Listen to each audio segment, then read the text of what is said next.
오늘 이제 고린도전서 12장 12절서부터인데요. 그 나머지 부분은 조금 길긴 하지만 뭐 어디 마땅히 끊는 것이 더 적절하다고 느껴지는 데가 없고, 그래서 제가 천천히 한번 읽어볼 테니까 여러분도 그 내용을 따라가면서 좀 어,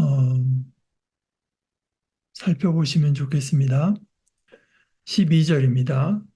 몸이 하나이지만 몸에는 많은 부분들이 있습니다. 그러나 몸의 부분들이 많다고 해도 모두 한 몸입니다. 그리스도님도 이와 마찬가지입니다.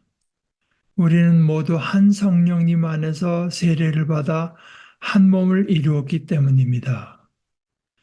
유대아 사람이나 그리스 사람이나 노예나 자유로운 사람이나 마찬가지입니다. 우리는 모두 한 성령님을 받아 마시게 되었습니다. 몸을 이루는 부분은 하나가 아니고 많습니다. 발이 말하기를 나는 손이 아니니까 몸에 속하지 않아 라고 한다고 해서 그 때문에 발이 몸에 속하지 않는 것이 아니지 않습니까? 귀가 말하기를 나는 눈이 아니니까 몸에 속하지 않아 라고 한다고 해서 그 때문에 귀가 몸에 속하지 않은 것이 아니지 않습니까? 몸 전체가 눈이면 듣는 것은 어디에서 합니까? 몸 전체가 듣는다면 냄새 맡는 것은 어디에서 합니까? 그러나 이제 하나님이 몸의 여러 부분을 두셨습니다. 그것은 하나하나를 하나님이 바라시는, 그것들 하나하나를 하나님이 바라시는 대로 몸에 두셨습니다. 모든 것이 한 가지 부분으로 되어 있다면 몸은 어디에 있겠습니까? 그러나 이제 몸의 부분들이 많이 있지만 그것들은 한 몸을 이룹니다. 눈이 손에게 말하기를 난 내가 필요 없어 라고 할 수 없습니다. 머리도 두 발에게 말하기를 난 너희가 필요 없어라고 할 수 없습니다. 오히려 몸에서 더 약해 보이는 부분들이 더더욱 꼭 있어야 합니다. 우리 생각에 몸에서 덜 훌륭해 보이는 것들, 이것들을 우리가 더 넘치는 영광으로 둘러서 감싸줍니다. 우리 몸에 볼품없는 부분들이 더 넘치도록 품격 있게 꾸며집니다. 우리 몸에 좋은 부분들은 그렇게 할 필요가 없습니다. 그러나 하나님은 조화롭게 몸을 만드셨는데 모자라는 부분에 더 넘치는 영광을 주셨습니다. 그리하여 몸에 분열이 생기지 않게 하셨으며 여러 부분들이 똑같이 서로를 위해 보살피게 하셨습니다. 그래서 몸의 한 부분이 고통을 겪으면 모든 부분이 함께 고통을 겪습니다. 한 부분이 영광을 받으면 모든 부분이 함께 기뻐합니다. 여러분은 그리스도의 몸이며 한 분 한 분은 그 몸의 여러 부분입니다. 하나님이 교회의 일꾼들을 세우셨는데 첫째는 사도들이요, 둘째는 예언자들이요, 셋째는 교사들입니다. 다음으로는 기적을 행하는 사람들이요, 다음으로는 병 고치는 은혜의 선물을 받은 사람들, 돕는 사람들, 행정 맡은 사람들, 신비한 언어들을 말하는 사람들입니다. 모두가 사도들은 아니지 않습니까? 모두가 예언자들은 아니지 않습니까? 모두가 교사들은 아니지 않습니까? 모두가 기적을 행하는 사람들은 아니지 않습니까? 모두가 병 고치는 은혜의 선물을 가질 수는 없지 않습니까? 모두가 신비한 언어들로 말할 수는 없지 않습니까? 모두가 신비한 언어를 통역하여 풀이해 줄 수는 없지 않습니까? 여러분은 더 큰 은혜의 선물들을 간절히 바라십시오. 이제 더할 나위 없이 좋은 길을 여러분에게 보여드리겠습니다. 뭐, 사실 하나님께서 우리를 구원으로 이끄시는 것이 참, 아, 하나님 아니면 어떤 존재도 할 수 없는 일이고, 그 자체가 이제 엄청난 기적인데,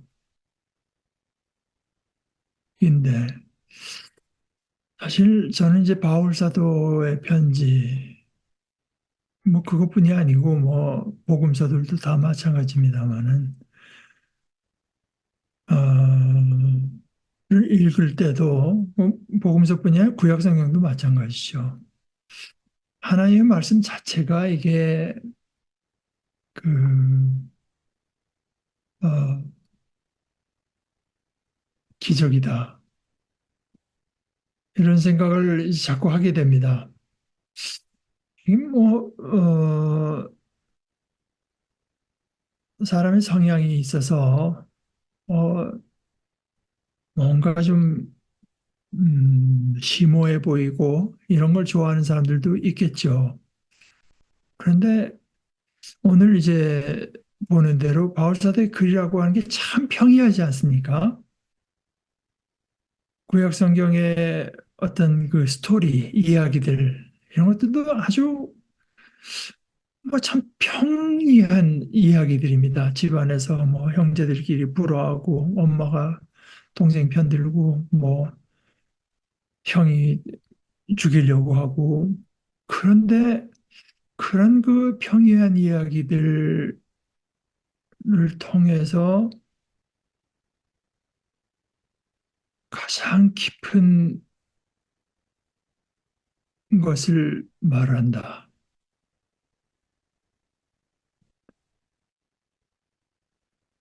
심오해 보이는 내용들이 닿지 못하는 곳에 있는 것들을 아주 그 평범한 어, 것들을 통해서 말한다. 어, 사실 신약 성경에 쓰여진 헬라어는 굉장히 정확한 언어라고는 하지만 그러나 이제 호머나 플라톤 뭐 이런 사람들의 글은 헬라어 중에서도 좀 고급에 속하는 모양이고 신약 성경에 쓰여진 것은 그 헬라어 중에서도 제일 그 평범한 헬라어 그 장사할 때 쓰고 이제 코이네라고 해서 이제 그런 것으로 쓰여져서 그런 어떤 그 현학적 뭐 하여간 좀 더 고급 언어가 이제 말할 바가 없는 것들을 드러낸다. 이런 것들이 생각하면 할수록 참 어, 놀랍다. 하나님의 지혜라고 하는 것은 이제 그런 것이다 하는 걸 이제 깨닫게 됩니다. 몸이 하나지만 몸에는 많은 부분들이 있고 몸에 부분들이 많다고 해도 모두 한 몸입니다.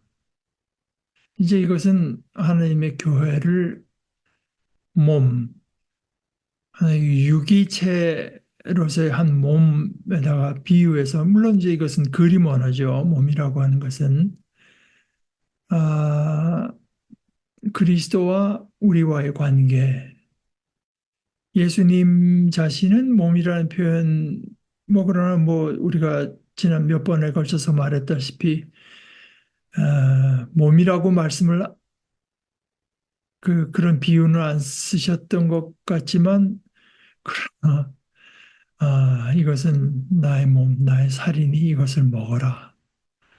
아, 예수님의 그 피를 상징하는 언약의 잔을 받아 마셔라. 아, 뭐 이상 어떻게 더 몸이라고 하는 것을 말할 수 있겠습니까? 예수님은 약간 이 농촌축, 의 비유를 즐겨 하시고, 바울은 이제 어반, 도시적인 비유들을 많이 쓰게 돼요. 그것은 본인들이 자라난 뭐 배경도 있으시겠지만, 접하는 사람들이 우선 청중들이 이제 그 청중들의 성격상 그렇게 택한 것이겠죠. 그러니까 나는 참 포도나무요, 너희는 가지이니 뭐 그런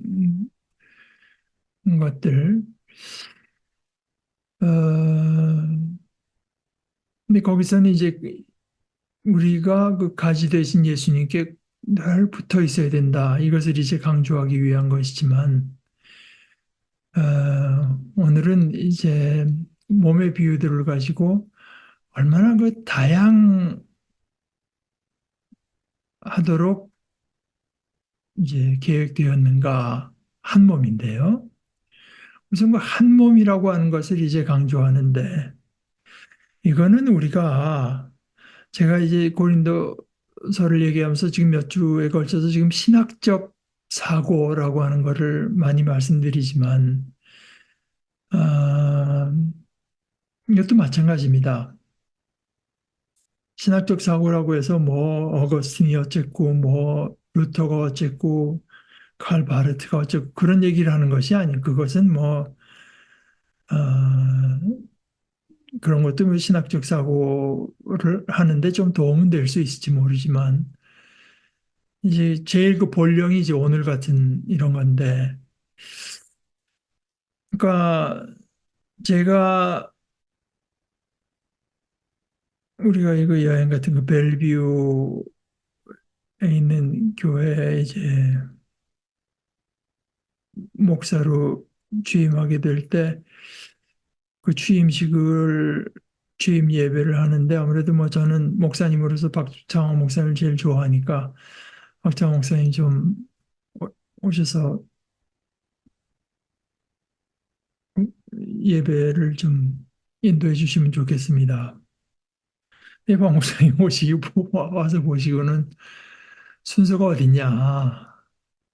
그러니까 이게 박 목사님 보시기에 이제 제가 너무 준비가 안 된 겁니다. 그러니까 아, 이게 사실 그 제가 공부한 그 침례교회라고 하는 것 자체가 성경, 하나의 말씀을 성경을 강조하는 것은 좋은데 이런 어떤 신학에 대한 훈련이 조금 약하지 않나. 그리고 미국 사람 전체로 보면은 어떤 역사 인식 같은 게 좀 부족하지 않나 그런 생각들을 제가 하는데, 에, 그러니까 그냥 뭐 찬양하고 하나의 말씀 나누고 목사로 이제 권면의 말씀을 하고 뭐 그런 것만 생각을 했었는데, 에, 박 목사님 말씀하신 것 가운데 하나가 그래서 이제 교회가 하나님의 뜻을 이제 받아서 나를 그들의 지도자로 인정한다 하는 뭐 그런 어떤 의식도 필요한 것이고 또 하나 이제 말씀하신 것 중에 하나가 예를 들어서 옆에 그 다른 교회 목회자들이 와서 권면의 말씀을 하는 것도 필요하다. 필요하지 않냐. 그래서 아마 박 목사님이 저 좋게 말씀하시려고 그러니까 뭐라고 할까 지적하는 말투로 하지 않으시려고 이제 그냥 말씀을 한 것이지만 교회는 하나니까 그 얘기를 이제 아 그러니까 그런 것들이 의식에도 이제 포함되는 것이 훨씬 바람직하고 그러니까 우리 교회 하나 교회가 하나로 따로 떨어져 있는 것이 아니라 옆에 있는 교회들도 그 한 몸을 이룬 교회라고 하는 의미에서는 이제 함께 와서 그래서 이제 제가 부랴부랴 그 제가 알고 지내던 목사님께 부탁을 하기도 하고 이제 그렇게 말했는데 이제 그런 것이 그 하나의 그 신학적인 사고 우리가 예를 들어서 첫 매달 첫 주일마다 그 니케아 콘스탄틴 그 신조를 함께 고백할 때도 교회에 대해서 제가 늘 뭐 말한 대로 이제 그 그게 신학교 시험에 나오면 그걸 대답할 수 있어야 됩니다. 교회 네 가지 마크, 표지가 뭐냐? 그러면은 교회는 하나다. 그다음에 거기 교회는 거룩하다. 그다음에 교회는 캐톨릭, 보편적이다. 그다음에 교회는 사도적이다. 영어로 one, holy, catholic, apostolic 하는 건데 이제 그게 이제 그 우리가 고백하는 바죠. 어,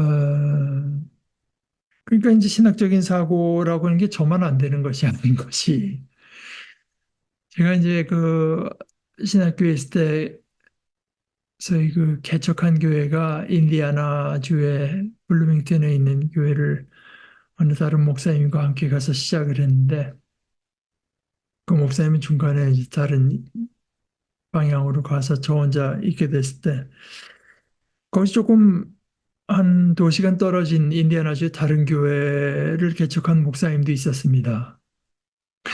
그 목사님이 저한테 이제 얘기한 게 그 교회 참그 묘한 그 권사님이니까 뭐 여자분이 한 분 계신데요. 그러면서 그 우리는 그 침례교 신학교 다녔고 거기 이제 침례교회가 있었는데 그 옆에 이제 장로교인가가 이제 하나 있었는데 그 여자분이 저희 그 같은 신학생 동료였던 그 목사님에게 내려와서 가끔씩 한 목사님 그래서 저 옆에 있는 교회가 곧 망할 것 같아요. 그래서 이제 그러니까 그 사람 얘기는 망하면 그 교인들이 우리 교회에 오지 않겠느냐 이런 식의 이제 생각을 한 것 같습니다. 그래서 그, 그 목사님도 그런데 몇 달 이제 뒤에 얘기해. 도대체 그 교회 언제 망합니까? 얘기한 지가 얼마인데. 아, 그런데요. 아, 그 사실 교회는 하나라고 한다면 거기가 망하고 망하는 것이 우리에게 과연 좋은 일이겠습니까? 망해서 뭐 그 사람들이 온다고 해도 그게 좋은 일이겠습니까? 예를 들어서 우리 지금 이제 교회라고 하는 게 지금 이 지상에 있는 교회는 제가 언제 말씀드린 싸우는 교회, church, militant, 싸우는 교회. 그게 이제 그리스도께서 오셨을 때 그때 church, triumphant 해서 승리한 교회가 이제 되는 건데요. 우리가 싸우는 게 이게 공동전선을 형성해서 싸우는 거거든요. 근데 그 옆에 전선이 이렇게 약해지고 허물어지면 그게 과연 그게 좋은 일이겠습니까? 이쪽에 굉장한 부담이 오잖아요.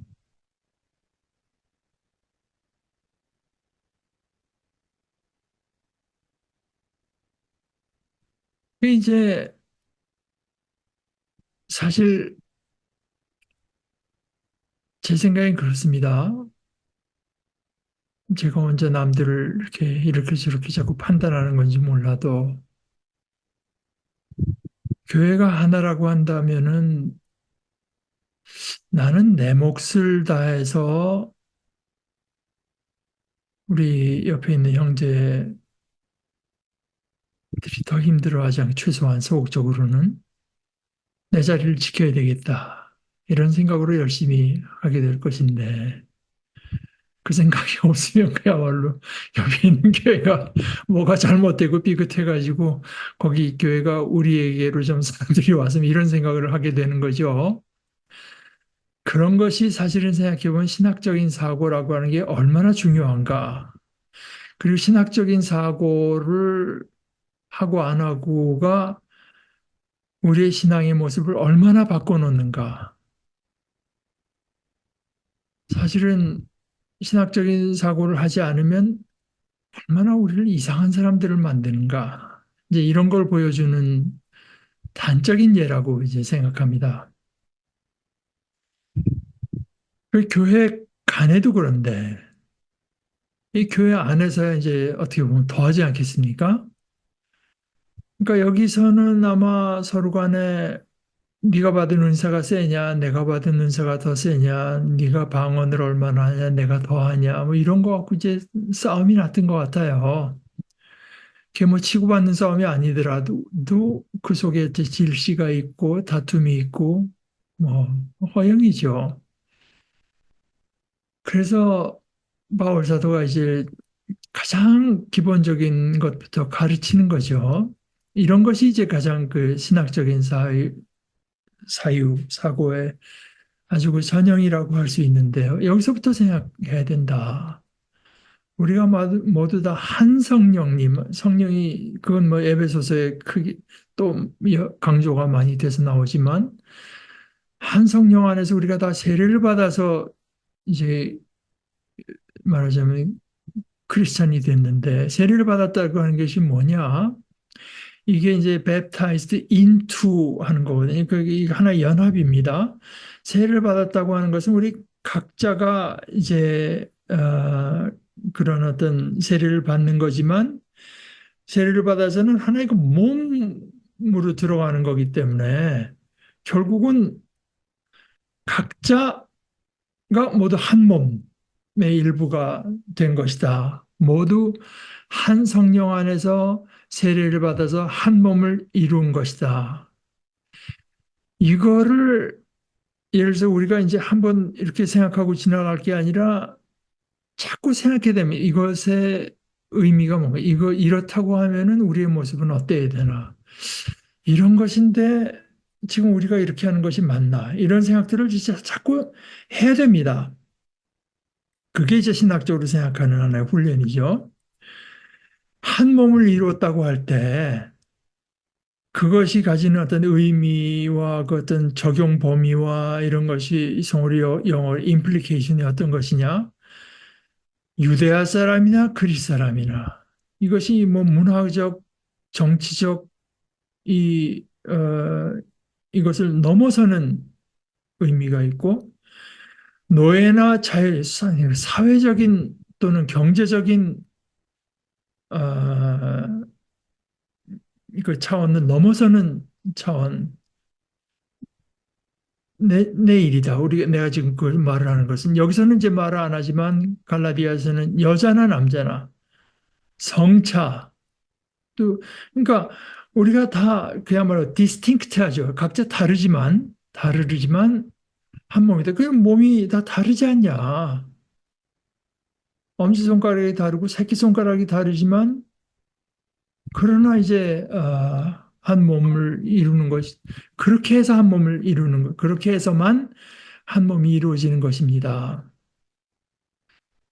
아,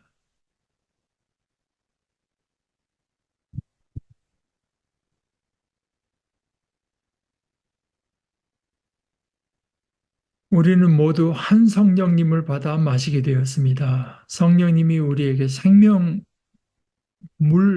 같아서 우리의 생명을 지탱해 주고 원천이 되는 게 다 하나일 뿐입니다. 아, 그러니까 지금 그 교회가 이런 식으로 분열하고 갈라지고 서로 시기하고 경쟁하고 서로가 잘 못되기를 바라고 이런다고 하는 것은 우리가 얼마나 진리에서 멀어져 있는가도 말을 하지만 말하자면 우리에게 그런 신학적인 사유, 사고가 얼마나 안 되고 있는가를 이제 단적으로 보여주는 거라고 할 수 있지. 말로는 다 그렇게 고백하면서 그것이 정녕 무엇을 말하는 것인가 하는 데 대한 생각이 이제 없는 겁니다. 자, 몸을 이루는 부분은 하나가 아니고 많습니다. 그러면서 이제 뭐 발, 귀, 뭐. 그러니까 나는 손이 아니니까 몸에 속하지 않아. 라고 한다고 해서 그 때문에 발이 몸에 속하지 않는 것이 아니지 않습니까? 이것을 생각해 보면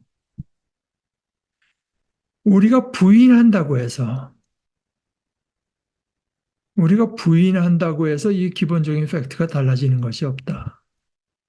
이 기본적인 팩트는 그것을 우리가 인정하느냐 부인하느냐에 달려 있는 것이 아니라 이제 나는 손이 아니니까 몸에 속하지 않아. 나는 눈이 아니니까 몸에 속하. 이건 다 우리 인간들이 하는 얘기죠. 그것과 상관없이 18절에 보면 그러나 이제 하나님이 몸의 여러 부분을 이제 이것은 하나님의 계획이고 하나님께서 하시는 방식입니다. 하나님이 몸에 여러분을 두셨습니다. 이건 이제 하나님께서 하신 것이지, 하신 것인데, 우리가 그것을 알고 그것을 배워서 인정하고 거기에 맞게, 우리의 존재, 양태를 이제 거기에 맞춰가느냐. 그래서 기능도 하고, 또 스스로 그렇게 인식도 하고 하느냐, 아니냐가 남아있는 것이지. 그러니까 하나님의 에, 에, 어떤 계획과 하나님께서 일하시는 것과 우리가 생각하고 우리가 인정하고 우리가 살아가는 것이 조화롭냐, 조화롭지 않냐, 어긋나냐. 이제 이 차이가 있는 것인데, 거기에는 이제 우선은 깊이 이것을 인식하고, 그야말로 신학적으로 사유하고, 전체적으로 이제 사유하고 이런 훈련이 필요해지는 것이죠. 몸 전체가 눈이면 듣는 것은 어디서 합니까? 이 다양성이 필요합니다. 다양성이 서로 달라야 됩니다 하는 거죠. 다름으로써만 몸이 몸으로 어, 이제 존재하는 것입니다. 기묘하지 않습니까? 그러나 이제 하나님이 몸의 여러 부분을 드셨습니다. 뭐 바울 사도는 우리가 알 수 없던 우리가 아는 것 많은 부분을 이제 알 수 없던 어떤 의학적인 지식을 갖고 있지만 그러나 또 우리가 아는 것이라고 해서 얼마나 많이 아는 것이겠습니까? 뭐 우리가 아는 대로도 옛날 사람들은 이거 뭐 왜 있나 하는 것들도 연구해 보면은 이게 이렇게 있을 수밖에 없구나. 이제 여기서 이제 한 가지 더 뭐 본문의 뜻하고 본문이 말하고자 하는 것하고는 조금 사이드 스텝이 되는지 몰라도 어, 한번 생각해보고 넘어갈 것은 이런 것들이 물론 하나님께서 하시되 하나님께서 하셨다는 얘기만 있지. 그럼 뭐 어떻게 하셨다는 얘기는 없잖아요. 당연히 이것이 우리가 지금 배우는 이 탐구하는 과학하고도 어긋나는 게 아닙니다. 이제 과학에서 인간은 언제나 그렇게 좀 까불죠. 자기가 뭐 새로운 거 좀 해서는 뭔가 전에 설명하던 게 설명이 되면 거봐라, 하나님 필요 없지. 이런 식으로 이제 까부는 게 오늘날 또 인간의 모습이기도 한데 이런 것들이 진화의 과정을 이제 거쳐서 이루어졌다고 하는 것을 설명하고 뭐 다 좀 뭐 참 쌈박하게 많이 설명을 어, 하고 있고 지금도 그런 것들이 이제 드러나고 얼마나 뭐 수억 년, 수십억 년에 걸쳐서 얼마나 기묘하게 이제 이런 진화의 과정이 이루어졌는가를 설명을 한다고 한들 오늘 바울 사도가 말하는 것이 전혀 바뀌는 거예요. 과학적으로 설명이 됐다고 해서 그것이 하나님께서 하신 일이 아니라고 하는 이야기는 전혀 아닙니다. 하나님께서 이렇게 제가 이제 전에도 언제 말씀드렸습니다마는 저는 언제 한번 크리스찬 그 과학자가 있으면 제 생각을 한번 얘기하고, 어, 제 친구 그 화학하는 친구한테는 얘기했더니 이제 동의하는 것 같은데 또 다른 친구한테도 한번 확인을 해보고 싶어요. 그러니까 어, 미국에서 이제 요즘에 뭐 옛날에도 많이 썼겠죠. 그 슈퍼라는 말, 슈퍼. 뭐 누가 이렇게 힘이 엄청나게 세면 슈퍼 스트롱하다. 뭐 예를 들어서 누가 굉장히 재미있는 얘기를 슈퍼 퍼니하다. 뭐 이런 말도 쓸 수 있겠죠.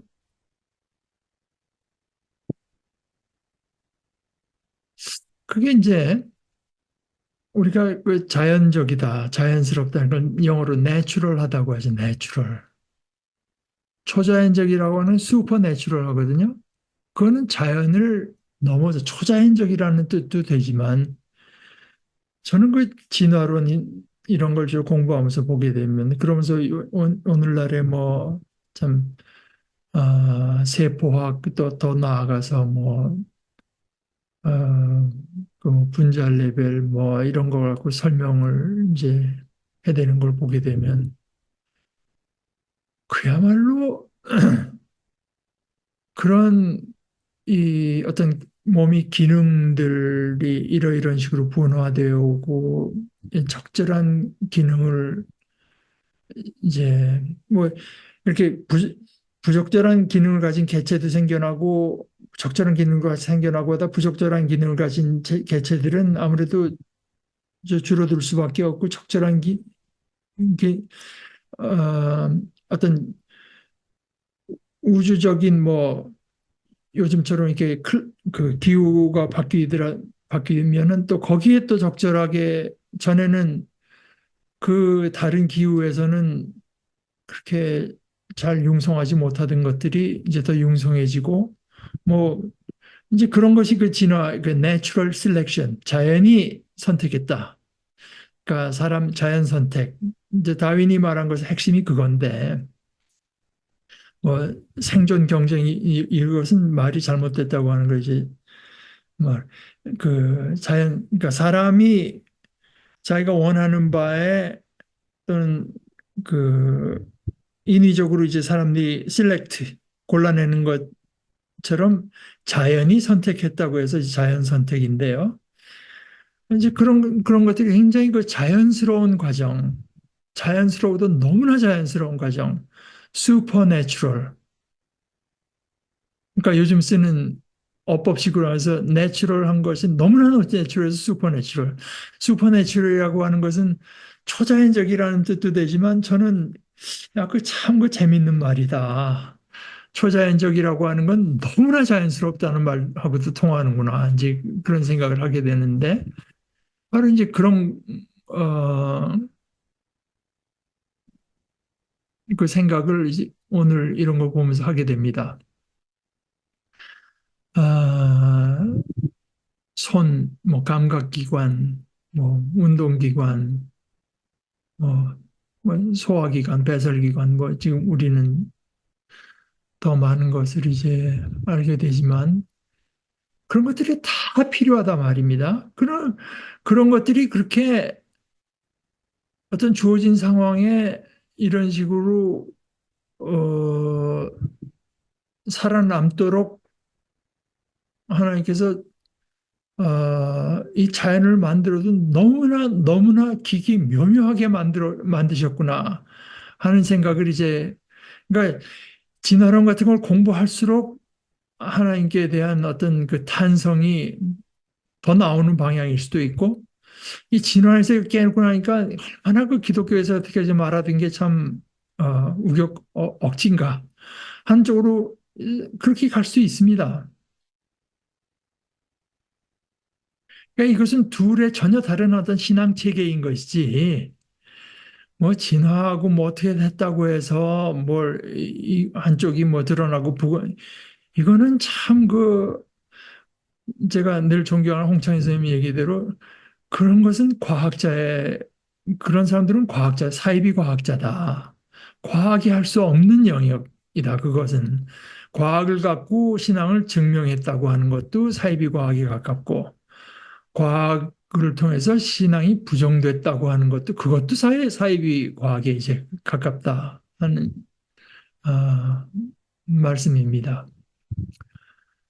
아,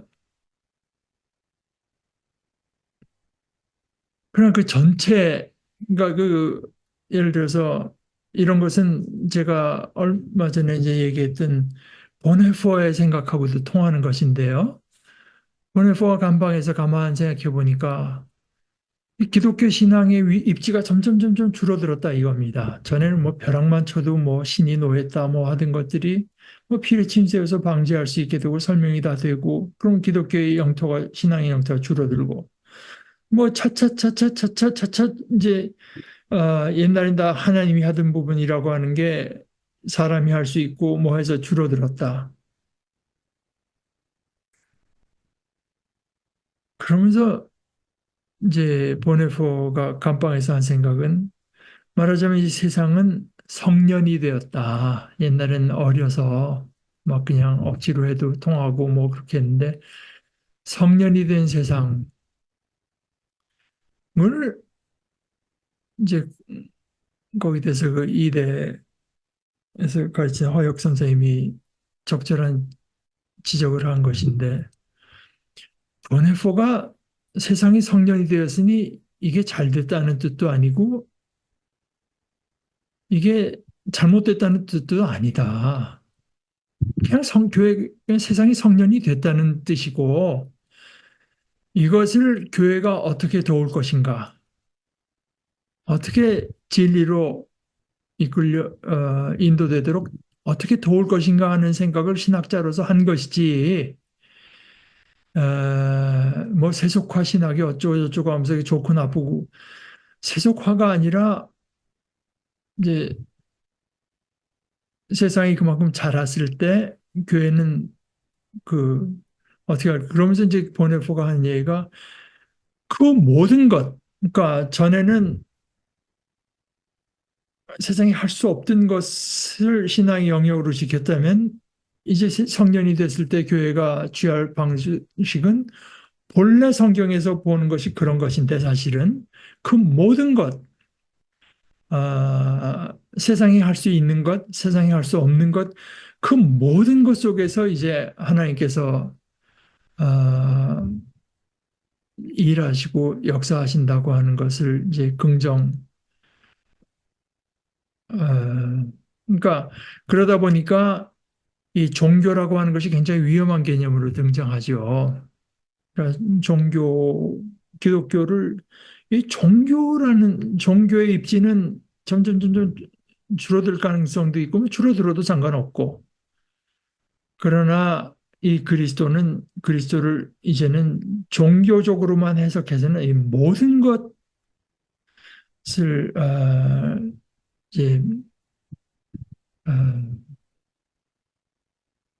다스리시는 분으로서, 모든 것 안에 계신 분으로서,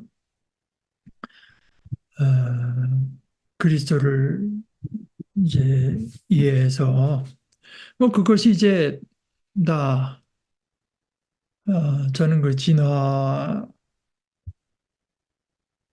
대한 우리의 태도와 통하는 거라고 생각합니다. 그건 약간 사이드 스태핑을 한 것이고 그래서 이제 하나님이 몸에 여러 부분을 두셨습니다 하는 말이 이 과학이 도전할 수 없는 얘기입니다. 오히려 이제 우리는 이 신앙을 가지고는 정말 이 절묘하게 하나님께서 이렇게 바울 사도로서는 상상도 할 수 없이 다양하고 많은 부분을 두셨구나 하는 걸 이제 깨닫게 되니 더 즐거울 따름이죠.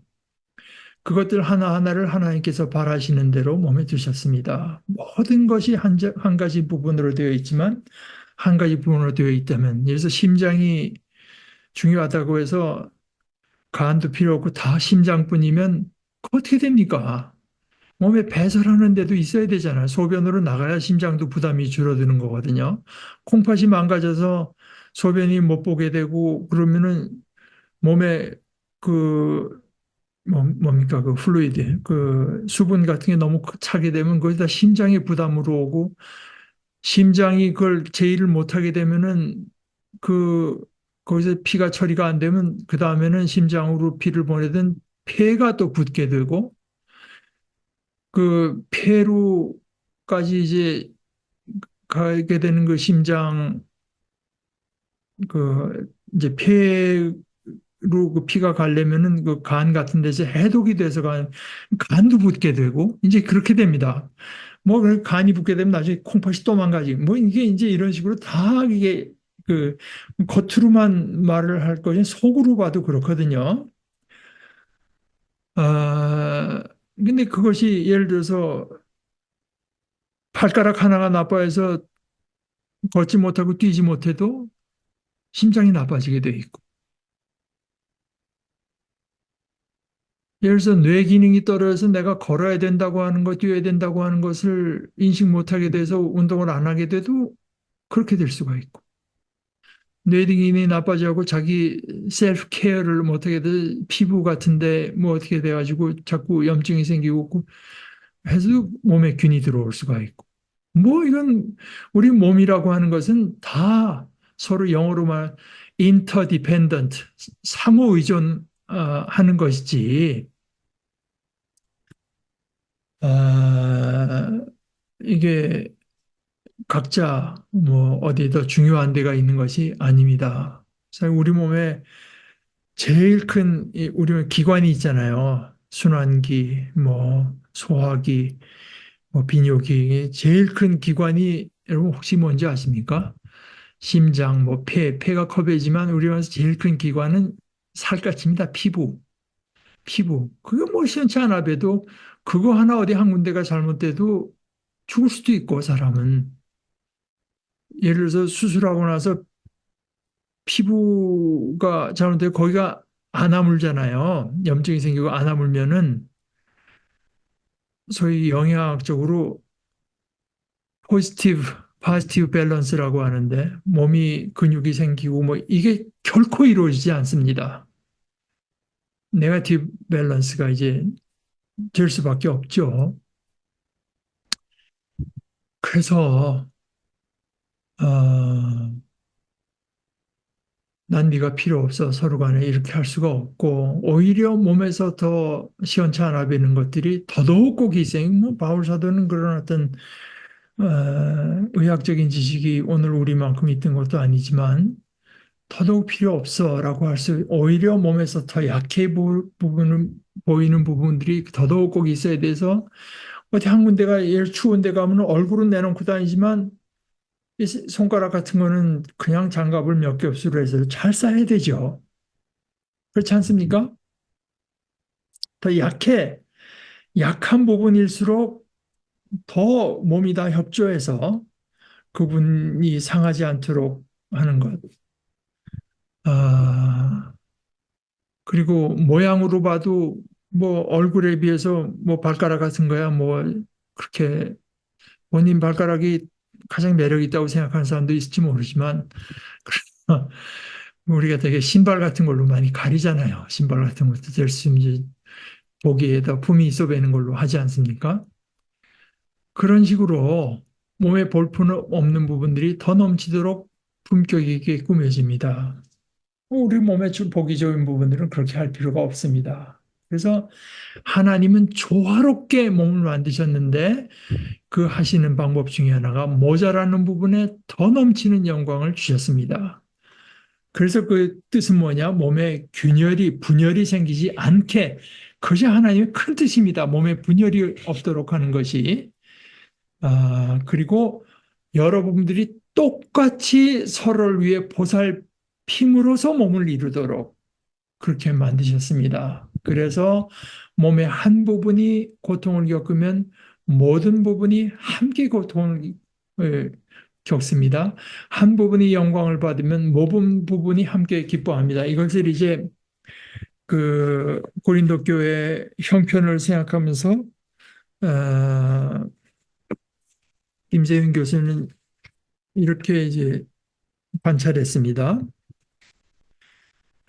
바울은 몸과 지체라는 이 그림으로 자기의 은사를 과시하면서 뭐 그렇게 뭐 뚜렷한 무슨 뭐 방언도 못하는 것 같고 그런 은사가 없어 보이는 형제들을 업신여겨서 교회의 분열을 초래한 열광주의자들을 시정합니다. 뚜렷한 은사를 받지 못해서 말하면 무시당하고 또 스스로는 열등감에 빠진 형제를 위로하고 자기가 받은 뚜렷한 은사를 과시하는 자들의 교만을 비판합니다. 뭐 그런 의도가 당연히 있겠죠. 그러나 우리는 조금 더 확장해서 이 생각을 할 수도 있고 또 해야 하는 것이 마땅하다고 생각해요. 어, 그러니까 교회는 그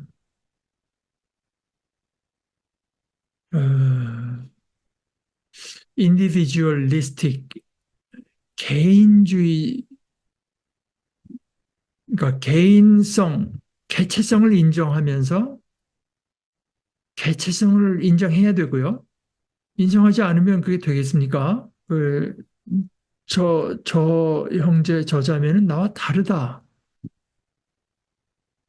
타고나기만 다를 뿐 아니라 자라난 교육 배경도 다르고 그 사이에 뭐 상처받는 일도 있을 수 있고 뭐 그런 면에서도 다를 것이고 이제 그런 것이 있고 그러나 그런 게 다른 존재들이 한 몸 서로를 살펴서 한 몸을 이루도록 하나님께서 우리를 이제 만드셨다. 그래서 몸의 한 부분이 고통을 겪으면 모든 부분이 함께 고통을 겪고 한 부분이 영광을 받으면 모든 부분이 함께 기뻐합니다. 이것은 뭐 쉽게 우리가 이제 어, 인정할 수 있을 뿐만 아니라 이걸 자꾸 이제 생각하는 부분이기도 한데 여기 또 이제 이 고린도 교회의 입장을 생각하면서 이제 김소영 교수가 생각한 건 이런 식입니다. 교회의 한 형제나 자매가 어, 은사가 뭐 제대로 발휘되지 못하면 다른 형제들은 그를 멸시할 것이 아니라 그게 그렇게 되기 때문에 우리가 몸으로서 교회가 그만큼 가난해지는 것임을 깨달아야 합니다. 그러니 뭐 내가 더 드러난다 이런 것보다도요. 한 형제라고 했지만 이건 뭐 여러 교회가 한 몸을 이룬다고 하면 한 교회라고 해도 좋겠어요. 그러니까 자기가 받은 은사를 놀랍게 참 충실하게 활발하게 행사하면 다른 형제자매들은 그것을 질시할 것이 아니라 그의 부요함으로 온 교회가 부요해짐을 깨닫고 같이 기뻐해야 합니다. 기뻐합니다와 여기 이제 김소영 교수가 기뻐해야 합니다. 이제 요것이 이어지는 것이 이게 이제 하나의 그 신학적인 그 사고 훈련이라고 할 수 있죠. 우리가 기뻐하는 것이 마땅하다.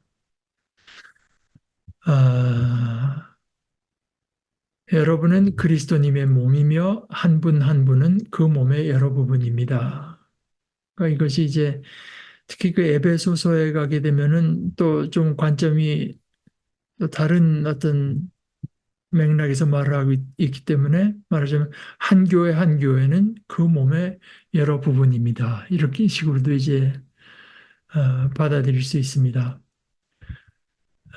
그러니까 아까도 이제 말했다시피 그 세례를 받아서 한 몸을 이루는데 뭐 유대아 사람이건 뭐 헬라 사람이건 어, 노예건 주인이건 그러면서 거기 그 뭡니까 그 민족적인 뭐 정치적인 또는 사회적인 이 차이는 있되 그것이 어떤 우리를 한 몸 된 것을 방해하는 것이 이제 되지 못하고 한다고 하는 것들이 좀 더 확장되게 되면은 뭐 서로 간에 질시할 필요는 없겠습니다만은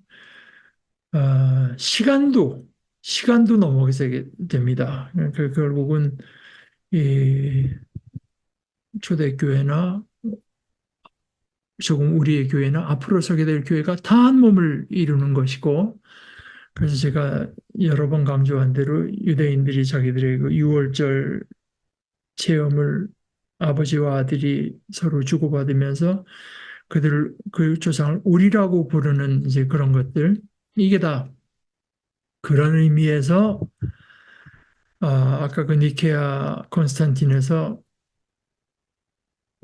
우리 하나고 홀리 하나님께 속해 그때 서로 통하는 얘기죠. 하나님께 속했기 때문에 하나인 것도 있죠. 그다음에 캐톨릭이라고 하는 말의 뜻이 바로 이제 그거거든요. 교회에는 뭐 유대인의 교회가 따로 있는 게 아니고 헬라인의 교회가 따로 있는 게 아니고 남자의 교회가 따로 있는 거 아니고 뭐 그 지주의 교회가 따로 있는 거 아니고 소작인의 교회가 따로 있는 게 아니다. 그러니까 옛날의 교회가 따로 있는 게 아니고 앞의 교회가 따로 있는 이게 다그 보편적 우리말은 이제 카톨릭을 번역할 수 있는 우리말은 없습니다. 약간 그 캐톨릭 교회는 캐톨릭하다. 이제 어, 우리 동생이 사는 옆에 가니까 뭐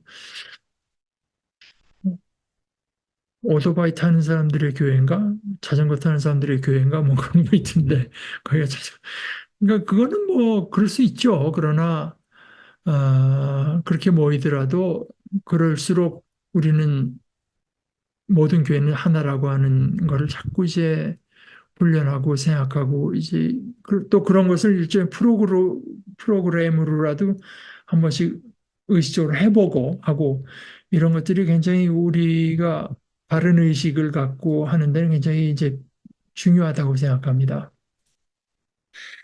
그래서 그 현실로 돌아와서 교회 일꾼들이 여럿 있는데 첫째는 사도들, 둘째는 예언자들, 셋째는 교사들입니다. 그 다음에는 이제 그냥 열거를 해요. 기적 행하는 사람들, 뭐, 병 고치는 은혜의 선물 받은 사람, 돕는 사람들, 행정 맡은 사람들, 신비한 언어들을. 근데 재밌는 것은 신비한 언어들을 말하는 사람들을 맨 밑으로,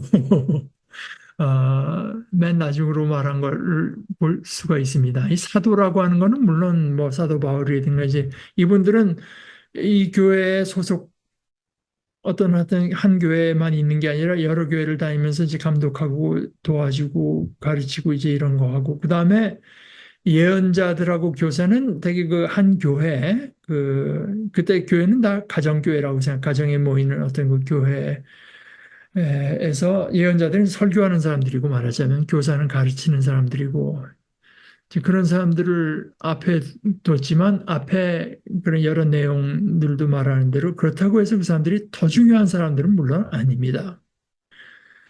그래서 모두가 사도들은 아니지 않습니까? 아니지 않습니까? 모두가 예언자들은 아니고 다 그 중요하지만 모두가 다 그렇게 될 필요도 없고 그렇게 될 수도 없고 그렇게 돼서는 몸이라고 하는 게 성립하지 않고 어, 그런데 이제 31절은 여러분은 더 큰 은혜의 선물, 그런 것보다도 더 중요하고 더 큰 것이 있어서 이걸 간절히 바라십시오. 그러니까 그 앞에 모든 것들은 사실은 지금 하나님께서 임의대로 주셨다고 하는 걸 강조를 하면서 여기서는 간절히 사모하고 우리가 그러니까 그 은사의 두 가지 측면을 다 말을 하는 것입니다. 그러니까 그런 건 다 받은 것이고 이제 결국 더 큰 은혜의 선물 사랑을 말하는 건데요. 그러니까 이것들을 가지고 내가 받은 이것들을 가지고 어떻게 더 다른 형제 자매들을 북돋아주고 세워주고 교회를 부유하게 할까? 이걸 생각하는 게 이게 더 큰 거다. 이제 그 얘기를 하는 것인데 이제 그러다 보면 이 은혜의 선물들 그 뒤에 이제 나오지만 예언하기를 사모합시다. 뭐 이제 이런 얘기. 그, 그런 어떤 목적을 가지고, 그 은사들을 사모하고 하나님께 심지어 구할 수는 있습니다. 이제 그게 중요한 거죠. 이거는, 그래서 우리 구약 성경에 살 솔로몬의 꿈에 하나님이 나타나서 뭐, 뭘 줄까? 뭐, 이제 얘기했을 때, 솔로몬이 하나님께 얘기하기를 저는 제 한 몸 간수할 이 능력도 없는데 이 큰 백성, 이 사람들은 얼마나 다양하고 복잡한 일이 있겠습니까? 이들을 다스리는 일을 제게 맡기셨으니 그걸 할 수 있는 지혜를 주십시오. 그래서 이게 그 맥락을 생각하지 않고 읽으면 하나님께서 지혜를 구했기 때문에 솔로몬을 축복해주고 딴 거 다 더해주겠다고 그 여러 가지 것 중에서 기묘하게 솔로몬이 그 지혜라고 하는 그 정답을 맞춰가지고 뭐 하나님께서 다 이게 아닙니다. 하나님께서 자기에게 맡기신 이 일을 감당하는데 그러니까 하나님께서 맡기신 이 일을 잘 감당할 수 있게 해주십시오. 이것이 하나님께서 이제 기뻐하신 게 돼서 필요한 다른 것도 다 더해주겠다고 하신 것처럼 오늘 이런 은사들에 관해서도 그런 의미에서 우리가 이제 사모할 수 있겠습니다. 또 사모하는 것이 좋고 뭐, 그 중에 지혜는 정말 중요한 것이 되겠죠. 뭐, 그 지혜를 통틀어서, 가장 좋은 길은 13장을 넘어 사랑이라고 하는 것이 말하는 것입니다. 자, 오늘 우리 그 정도까지 하시고,